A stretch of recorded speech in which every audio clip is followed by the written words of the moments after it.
Jelena Karleuša nastavila je da zakopava ratne sekire s kolegama koje su je svojevremeno iznervirale zbog svog ponašanja i stavova, te ih je u svom stilu žestoko potkačila na svom Instagramu.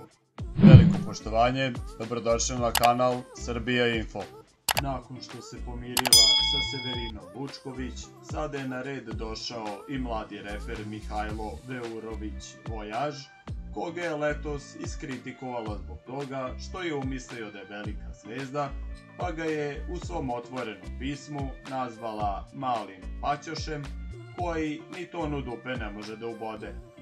Da su ove njene teške, ali poučne reči urodile plodom, moglo se zaključiti i po tome što je Vojaž prilikom njihovog susreta na jednoj modnoj revi u Beogradu prišao Karleuši, izvinio joj se i zamolio za oproštaj.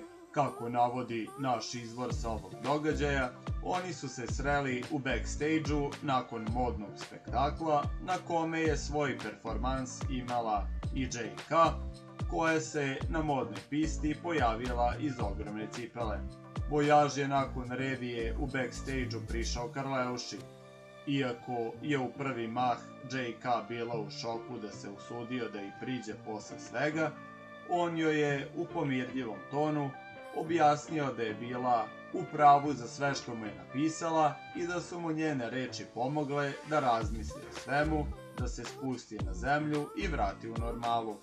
Naglasio je da je on njen fan odavno i da je za njega ona mama srpskog show biznisa, kaže naš izvor.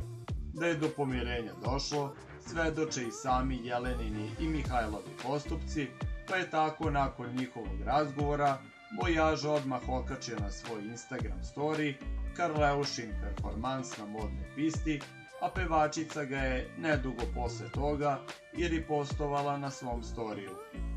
Podsjetimo, Karleuša letos nije birala reči o svojim kolegama koji su nastupali na jednom muzičkom festivalu u Beogradu, a posebno joj je bilo zasmetalo Vojaževo ponašanje.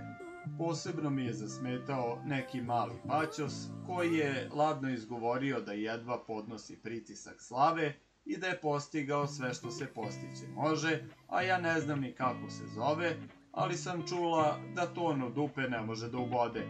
Neće ni mama znati kako se zove do nove godine. Poštovanje publike, ludačko ulaganje i odricanje, zdrav razum i noge na zemlji. To je ono zbog čega se traje zauvek.